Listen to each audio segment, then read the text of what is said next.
I don't even know where to start from. I'll be honest, I'm not even gonna talk about Overwatch League because that's all they care about and there's just no solution for it. Competitive scene, it's very, very dead. Top players and pro players don't enjoy the game at a point where it doesn't even get you mad anymore. It just gets you in a point where you're desperate and you're really hard depressed every single day you play the game. More and more pro players are stepping down from Overwatch, trying to find a new main game every single time they have the opportunity to do such thing. Or they just continue working, they go back to job, or they just go back to school, basically because their Overwatch career has no future. And wow, what a surprise! As soon as they step down from Overwatch, their life in general and their goals are going much better, and I wonder why. However, Overwatch, it's still my favorite game, but there's a problem, and it's I hate playing the game. I'm not even trying to go pro anymore, so I don't really fucking care, okay? But at least I want to have a positive experience when I play comp games. So yeah, I'm here to talk about the main problems in Overwatch competitive games, to compare Overwatch with other successful games, and to give solutions to these problems that must be added not as soon as possible, but now. First thing I'm gonna do is I'm gonna sum up pretty much every Grandmaster's average experience playing competitive games, okay? Every single day, you start very motivated with a really good mindset. You start very positive. Well, very first game and you have everyone's in the top 500. All your teammates are talking about what composition you guys should run. Everyone's tryharding super hard, not only in your team, but also on the enemy team. At some point, it doesn't even matter because you don't even care if you're gonna win or lose anymore. You're having a very fun and intense game. Okay, cool, all fine for now. Then you go into your next game and wow, there are 4 players with more than 500 SR under your current SR. But how is that even possible? You are not even allowed to queue up with someone that's 500 SR under or above you. How can you have 4 guys that are 500 SR under you in your game? Question mark. Interesting. Well, it seems like all these 4 players are masters, so we all know what's gonna happen next. Exactly, my friend. They're all playing DPS heroes, so now you have 4 DPS players in your team. But no worries, you're just gonna fill and you're gonna play tank and support for them. It's fine, you just lost the game in 5 minutes, so let's just queue up for another game. But wait, what?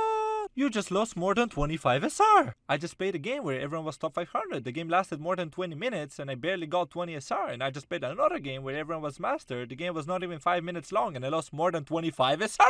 However, that happens to you every single day. You don't even care. It doesn't even affect you anymore. You just queue up for your next game. Once again, you found a good game where everyone is close to SR. But it seems like there's 4 more supports main exactly in your team right now. And that makes you 5 support mains in the same team. Well, some of them try to flex. Unfortunately, you end up losing the game because the enemy team is playing their roles, so they're much more experienced in their roles, and you just end up losing the game. Whatever, let's just queue up for the next game. You jump into your next game and... Wait, what? Why am I solo queuing and my team's average SR it's 3.9k and the enemy team is 6 stacking and their average SR is 4.2k? Well, this is starting to be a bit awkward, my friends.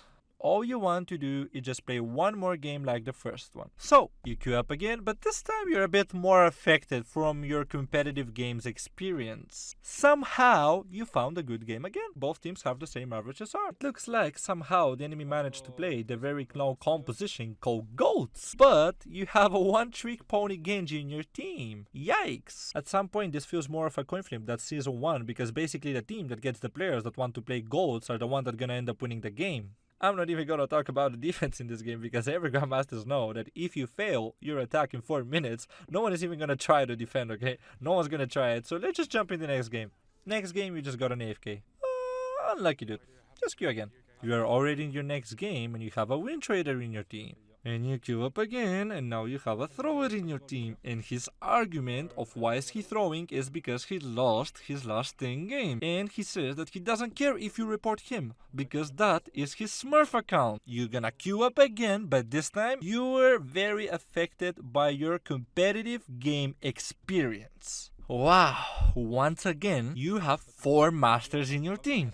And they once again pick 4 DPS heroes. This time, you don't want to sacrifice for your team anymore, so you're not gonna be kind like your previous game, and you're gonna pick one more DPS hero. Now, you try to do your own justice, and slowly, you're starting to look more and more like the previous thrower you got in your game, giving the same arguments, and you don't even notice, but now you're starting to be part of the problem of Overwatch competitive madness. But you know what? Somehow you end up winning that game even though you're running 5 DPS heroes. Then at the end of the game you check your stats and you're gold limbs, you're gold damage even though you're a support main. So you end up thinking that you found a solution to your competitive failure. So from now on you're gonna start playing DPS every single game as well. At this point, you're not even playing competitive games to practice your role or improve your mechanics anymore. You just want to get your SR back. Considering how much SR you drop, now it's really easy to win games versus players at your level, so you manage to get back exactly where you started from, but you realize that you can't get much higher if you don't abuse stacking, especially in a meta where you can't individually be very impactful, and you just repeat this routine every single day. You just start to feel powerless because there's nothing you can individually do to change the game, and you start to get more and more and more stressed every single day. Okay, so now let's point out exactly what's wrong with competitive games and how to fix it.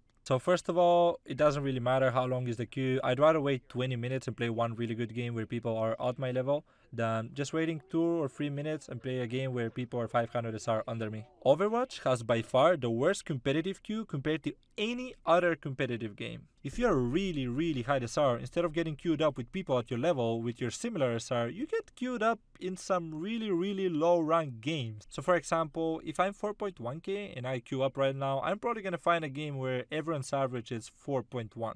But if I'm 4.4k, instead of searching for people who are similar to my level or close to my SR, I'm gonna get queued up in a 4k average SR game to balance the game. Also, considering that you are 4.4k SR and you're playing a game of 4k average SR, you're gonna lose a lot of points if you lose that game because the system understands that you're so much higher than the other players that you're 100% supposed to win that game, and if you lose it, you're not at your level, so you lost versus people that are under you, so you belong to that level, so you're gonna lose a lot of points, my friend. Second of all, you need to add separate queues. There should be a solo queue and there should be a group queue.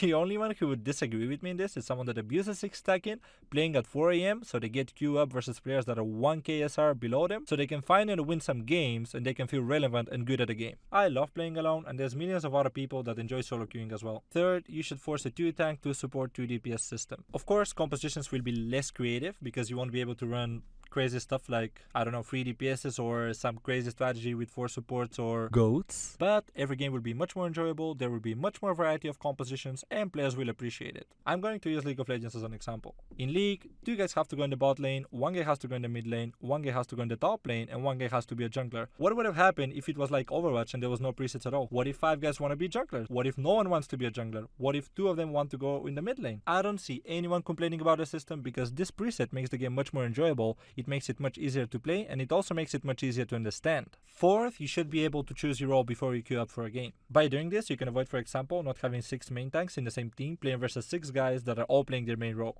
And last one, you should reset the SR. Overwatch needs to reset the SR to clean all the trash, especially in higher rank. It will motivate players to take ranked games seriously again and be much more competitive. Maybe being high SR can once again be something meaningful and that makes you feel good. It's not even necessary to add all these things to make competitive games great again, but as long as they add 2 or 3 of them, it will already be very impactful in a positive way for the game. However, I'm done talking, boys. Let me know what's your opinion about my opinion in the comment section right below. I also want to wish you good luck in your next competitive games in Overwatch, and I'm just gonna play some epics like everyone else is doing right now. Bye bye! By the way, I'm the best Brigitte in the world in this fucking game, so I want you guys to know that doesn't matter how many times you nerf Brigitte, she's still gonna be played because her ability kit is really good. She needs a full rework, Pepe Hands. Bye again.